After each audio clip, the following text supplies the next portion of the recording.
अक्सर सास और बहू का रिश्ता तानों और तकरार से जोड़ा जाता है, लेकिन इस कहानी में वही रिश्ता बन गया हिम्मत, साथ और आज़ादी की पहचान। जहाँ एक बहू ने अपने दर्द से लड़ना सीखा, वहीं एक सास ने अपने डर से। और दोनों ने मिलकर साबित कर दिया कि औरतें जब साथ खड़ी हों तो मजबूत से मजबूत जंजीरें भी टूट जाती हैं। आज फिर कंगना की सुबह दर्द के साथ शुरू हुई। उसका बदन दर्द से टूट रहा था। उसमें उठकर चलने की भी हिम्मत नहीं बची थी। लेकिन गौरव को ऑफिस जाना था और सारी चीज़ें समय पर नहीं मिलेंगी तो वो फिर गुस्सा करेगा। गौरव का गुस्सा मतलब कंगना की पिटाई। शादी के 1 साल के अंदर ही कंगना की जिंदगी से सारी खुशियां जा चुकी थीं। बस गौरव के साथ वो एक नाम का रिश्ता जी रही थी, क्योंकि उसके मम्मी पापा ने हर बार यही समझाया कि बेटा, शादी के शुरुआत में थोड़ी दिक्कतें आती हैं, लेकिन कुछ सालों बाद सब ठीक हो जाता है और जब एक बच्चा हो जाएगा तो सब अपने आप ठीक हो जाएगा। कंगना बहुत हिम्मत करके बिस्तर से रसोई तक आई और नाश्ते की तैयारी करने लगी। गौरव के नाश्ते में देरी न हो जाए, इसलिए उसने चाय भी नहीं पी और जल्दी जल्दी नाश्ता बनाने लगी। 9 बजते बजते उसने गौरव के लिए नाश्ता और लंच दोनों तैयार करके खाने की मेज़ पर रख दिए और जल्दी से कमरे की तरफ गई। गौरव जाग गया था और बाथरूम में चला गया था। कंगना ने जल्दी से उसके कपड़े और घड़ी, रुमाल सब बेड पर रख दिए और बाहर आकर उसके जूते पॉलिश करने लगी। गौरव कमरे से तैयार होकर आया और आते ही चिल्लाने लगा, कोई काम तुमसे सही से होता है? मेरे मौजे कौन देगा? तुम्हारा बाप? सॉरी, भूल गई, अभी देती हूँ, कंगना ने कहा और कमरे से मौजे लाकर गौरव को दे दिए। गौरव लंच लेकर ऑफिस के लिए चला गया। गौरव के जाने के बाद कंगना सोफे पर बैठ गई और रोने लगी। इस रिश्ते में अब उसका दम घुटता था। गौरव छोटी छोटी गलतियों पर कंगना की बुरी तरह पिटाई कर देता था। कल उसकी छोटी सी गलती के लिए गौरव ने कितने बुरे तरीके से उसे मारा था। गलती भी क्या थी? यही कि उसके दोस्त की जिद करने पर कंगना उन लोगों के साथ थोड़ी देर के लिए बैठ गई। बस यही गलती थी उसकी। हर बार ऐसे ही छोटी छोटी बातों पर कंगना पर हाथ उठा देना अब गौरव की आदत हो चुकी थी। कंगना आज पूरी तरह टूट चुकी थी। अब उसमें ये सब और सहन करने की हिम्मत नहीं बची थी। उसने अभी माँ को फ़ोन लगाया। माँ, अब बर्दाश्त नहीं होता। माँ, अब मैं गौरव के साथ और नहीं रह सकती। वो इंसान नहीं, हैवान है। अब बहुत हो गया माँ, अब नहीं। तब कंगना की माँ रेवती जी ने कहा, नहीं बेटा, ऐसा नहीं कहते। शादियाँ ऐसे ही बोल देने से नहीं टूट जाती। सब्र कर बेटा, सब ठीक हो जाएगा। कब ठीक होगा माँ? जब मैं मार खाते खाते मर जाऊंगी तब? कंगना ने गुस्से में कहा, ऐसा मत बोल बेटा, थोड़ा समय दे इस रिश्ते को, सब ठीक हो जाएगा। रेवती जी ने कहा, माँ, मैंने गलती की आपको फ़ोन करके। आप जैसे माँ बाप की ही बेटियाँ मार दी जाती हैं, उसके बाद बैठकर आप लोग रोते हैं। रहने दीजिए माँ, मैं अपनी ज़िंदगी अपने आप देख लूँगी। इतना कहकर कंगना ने फ़ोन काट दिया। उधर मनोज जी फ़ोन पर कंगना के पिता से बात कर रहे थे। माफ़ कीजिएगा दिवाकर जी, मैं अभी गौरव से बात करता हूँ और उसे समझाता हूँ। इतना कहकर मनोज जी ने फ़ोन रख दिया और दिल्ली के लिए फ़्लाइट की 2 टिकट ले लीं। शाम को जब कंगना खाने की तैयारी कर रही थी, तभी घर की बेल बजी। उसने सोचा गौरव आ गया होगा, तो उसने तेज़ी से जाकर दरवाज़ा खोला। लेकिन सामने मनोज जी और अपनी सास अलका जी को देखकर वो चौंक गई। मम्मी जी, पापा जी, आप लोग ऐसे अचानक? सब ठीक तो है ना? मनोज जी ने कहा, नहीं, सब ठीक ही तो नहीं है, वही ठीक करने आए हैं। क्या हुआ पापा जी? कंगना ने पूछा। बताएंगे। गौरव ऑफिस से आ गया? मनोज जी ने पूछा। नहीं पापा जी, बस आते ही होंगे, तब तक मैं आप लोगों के लिए चाय लाती हूँ। इतना कहकर कंगना रसोई में चली गई। अलका जी कंगना को ध्यान से देख रही थीं। कंगना के रसोई में जाने के बाद उन्होंने मनोज जी से कहा, मुझे प्यास लगी है, मैं पानी पीकर आती हूँ। मनोज जी ने कहा, बहू से मांग लो। अलका जी ने कहा, नहीं, मैं ही जाती हूँ, देखूँ तो बहू ने रसोई को कैसा रखा है। इतना कहकर वो रसोई में आ गई। कंगना ने रसोई में अलका जी को देखकर कहा, मम्मी जी, कुछ चाहिए? अलका जी ने कहा, हाँ बेटा, पानी चाहिए। तो मम्मी जी आवाज़ लगा देती, मैं ले आती। कंगना ने पानी देते हुए कहा, कोई बात नहीं बेटा, इतनी भी बूढ़ी नहीं है तेरी सास जो एक गिलास पानी भी न ले सके। अलका जी ने हंसते हुए कंगना की ओर देखकर कहा। कंगना ने बस छोटी सी मुस्कान दी। मम्मी जी, ऐसे अचानक आप लोग दिल्ली आ गए, क्या बात है? कंगना ने अलका जी से पूछा। पता नहीं बेटा, तुम्हारे ससुर जी कुछ बताते नहीं हैं, बस कहा कि सामान रखो और मैं आ गई। आपने पूछा नहीं? कंगना ने कहा। नहीं बेटा, हमारे घर में औरतों को सवाल करने की इजाज़त नहीं है। अलका जी के मुंह से ये सुनकर कंगना को अजीब लगा। तभी मनोज जी ने आवाज़ दी। अरे, चाय बन रही है या बीरबल की खिचड़ी? अलका, और कितनी देर लगेगी? मनोज जी की कड़क आवाज़ सुनकर अलका जी की मुस्कान गायब हो गई और वो तेजी से चाय लेकर जाने लगी, लेकिन थोड़ा आगे बढ़कर वापस आ गई और कंगना से कहा चाय लेकर जाने को।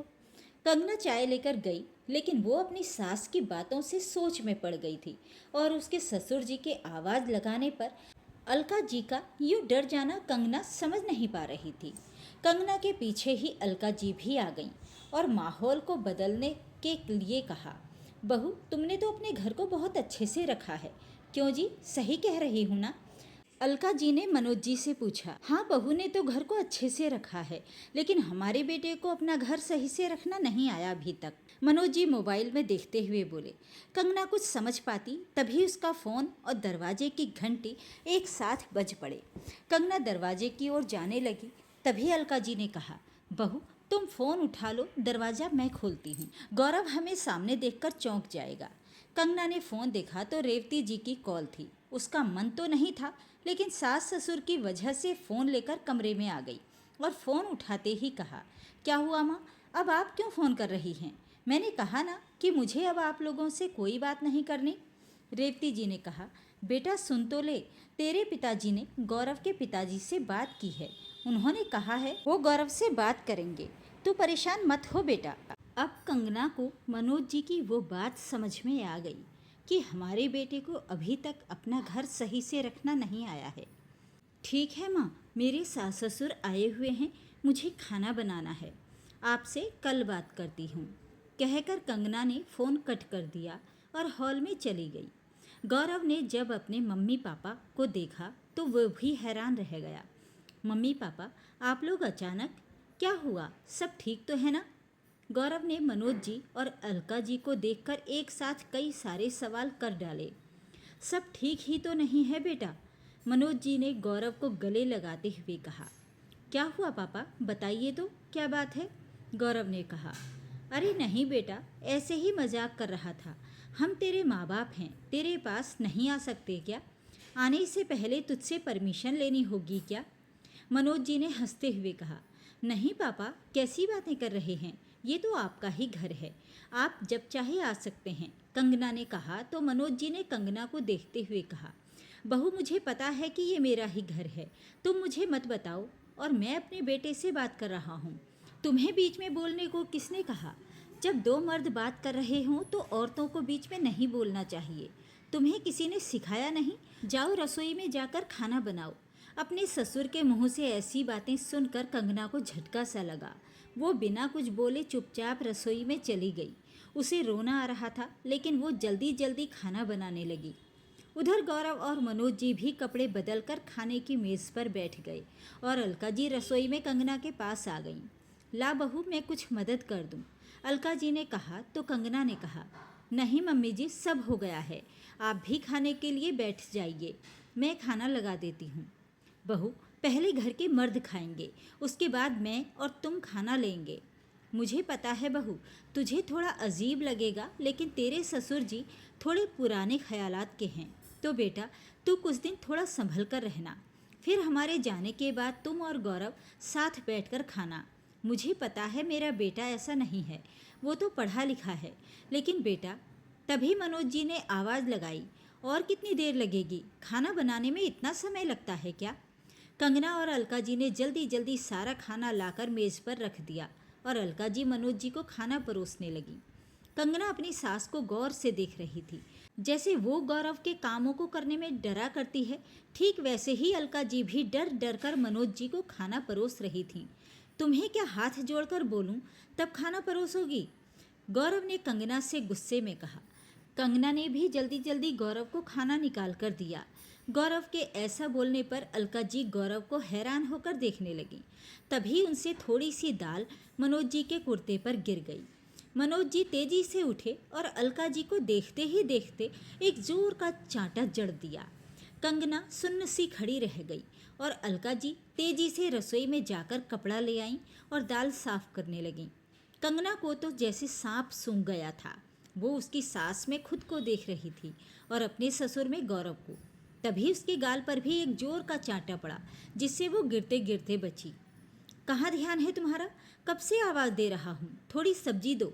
खड़े खड़े ख्यालों में खो गई हो, होश में आ जाओ, गौरव ने चिल्लाते हुए कहा। कंगना ने जल्दी से कटोरी में सब्जी दी और सब्जी लेकर आती हूँ कहकर रसोई में चली गई। अलका जी भी अपने बेटे की ये करतूत देखकर हैरान सी रह गईं। वो कपड़े को रखने के लिए रसोई में आ गईं। अब दोनों सास बहू एक दूसरे को देखकर रोने लगीं। अपने आंसू पोंछकर खाने की मेज के पास आ गईं। कंगना को तो कुछ समझ ही नहीं आ रहा था। कहाँ उसे लगा था कि उसके ससुर जी गौरव को समझाएंगे, लेकिन यहाँ तो उल्टा ही है। उसे तो गौरव अपने ससुर जी का ही दूसरा रूप लगने लगा था। खाना खाने के बाद मनोज जी ने गौरव से कहा, बेटा मुझे तुझसे ये उम्मीद नहीं थी। तुम्हें अपना घर अच्छे से चलाना नहीं आया बेटा। क्या हुआ पापा, क्या कर दिया मैंने? गौरव ने आश्चर्य से मनोज जी से पूछा। बेटा मेरी शादी को 35 साल हो गए, 30 साल से तुम भी देख रहे हो। आज तक तुम्हारी माँ की इतनी हिम्मत नहीं हुई कि मेरे घर की बात अपने मायके में बता सके। और तुम्हारी बीवी? मेरी बीवी क्या पापा, साफ साफ कहिए ना। बेटा तुम्हारी बीवी को तो अभी 1 साल ही हुआ है और वो अपने माँ बाप से तुम्हारी शिकायत करने लगी है। तुम अपनी बीवी को इतना भी कंट्रोल नहीं कर सके। तुम मेरी ही औलाद हो ना, यही सीखा 30 सालों में तुमने मुझसे। तुम्हारे ससुर जी ने मुझे फ़ोन किया था और तुम्हें समझाने को कहा था, वही करने आया हूँ। संभाल लो अपनी पत्नी को। मनोज जी की ये बातें सुनकर कंगना का डर से बुरा हाल हो गया था और गौरव भी गुस्से से उसे देख रहा था। अलका जी तो बेजान सी हो गईं, ये जानकर कि उनके बेटे का स्वभाव भी उनके पति की ही तरह है। मनोज जी अपने कमरे में चले गए। गौरव भी गुस्से में कंगना को देखता हुआ अपने कमरे में चला गया। कंगना डर के मारे हिल भी नहीं पा रही थी। सबके जाने के बाद अलका जी कंगना के पास आईं और उसे गले लगाकर रोने लगीं। कंगना भी अलका जी के गले लगकर जोर जोर से रोने लगी। कंगना के रोने की आवाज़ कमरे में न चली जाए, इस डर से अलका जी कंगना को लेकर रसोई में आ गईं। कंगना लगातार रोए जा रही थी, साथ में अलका जी भी रोने लगीं। वो रोते रोते बोलने लगीं, मुझे माफ़ कर दे बेटा, मुझे नहीं पता था कि गौरव भी अपने बाप की तरह ही निकलेगा। नहीं तो मैं मर भी जाती तब भी कभी उसकी शादी नहीं होने देती। मैं नहीं चाहती थी कि जिस घुटन भरे रिश्ते में मैं जीती आई हूँ उसमें कोई और भी जिए। मेरी परवरिश में ही कहीं कमी रह गई थी बेटा। जो मेरा बेटा मेरे इतने समझाने के बाद भी अपने बाप के ही नक्शे कदम पर चल रहा है। मुझे माफ़ कर दे मेरी बच्ची, ये सब मेरी ही गलती है। अगर आज से 35 साल पहले मैंने इनके खिलाफ आवाज़ उठा ली होती तो आज तेरी भी ज़िंदगी बर्बाद नहीं हुई होती। मम्मी तो आपने क्यों नहीं कुछ किया, क्यों अपने घर में नहीं बताया? कंगना ने अलका जी से पूछा। बताया था बेटा, अपने माँ बाप दोनों को बताया था, लेकिन उनका कहना था कि शादी की शुरुआत में सबको थोड़ी दिक्कत आती है, धीरे धीरे सब ठीक हो जाएगा, थोड़ा सब्र रखो। 2-3 साल तक जब कुछ नहीं बदला, फिर से जब कहा तो कहने लगे एक बार एक बच्चा हो जाने दो तो फिर पक्का सब ठीक हो जाएगा। एक बच्चा होने के बाद भी कुछ ठीक नहीं हुआ। फिर गौरव बड़ा होने लगा और उसके भविष्य की वजह से मैं इस रिश्ते में बंधी रह गई। अलका जी इतना कहकर फूट फूट कर रोने लगी। कंगना भी उनसे लिपट कर रोने लगी। फिर अचानक अलका जी ने अपने आंसू पोंछे और कंगना को दोनों हाथों से पकड़कर उसकी आंखों में आंखें डालकर कहा, बेटा मैं तो घुट घुट कर जीती रही, लेकिन तुझे नहीं जीने दूंगी। तू चली जा बेटा, तू गौरव को छोड़कर चली जा। मैं तो कम पढ़ी लिखी थी, लेकिन तू तो काफ़ी पढ़ी लिखी है। तू नौकरी करके अपनी ज़िंदगी बिता सकती है। और बेटा तू गौरव से तलाक लेकर दूसरी शादी कर लेना। चली जा यहाँ से। ऐसे घुटन वाले रिश्ते में जीना बहुत मुश्किल है बेटा, बहुत मुश्किल है। ये लोग कभी नहीं बदलेंगे, कभी नहीं। यहाँ तो अपने मन से सांस लेना भी मुश्किल है। तू चली जा यहाँ से। और मम्मी आप कब तक ऐसे ही जीती रहेंगी? कंगना ने अलका जी की ओर देखकर कहा तो अलका जी उसे देखती रह गईं। फिर हंसकर कहा, बेटा अब मैं कहाँ जाऊंगी? जब माँ बाप जिंदा थे तब तो वो ले नहीं गए, अब मुझे कौन रखेगा? माँ बाप नहीं हैं तो क्या हुआ मम्मी, आपकी बेटी तो है ना, हम दोनों एक साथ रहेंगे। मुझे अपने माँ बाप के पास नहीं जाना, वो फिर मुझे यहाँ भेज देंगे। हम दोनों ने ये घुटन वाली ज़िंदगी देखी है, इसलिए हम दोनों ही इससे आज़ाद होने का एहसास समझ सकते हैं मम्मी, और कोई नहीं समझेगा हमारे दर्द को। चलिए मम्मी, हम दोनों चलते हैं यहाँ से, मैं आपकी बेटी जैसी आपकी देखभाल करूँगी।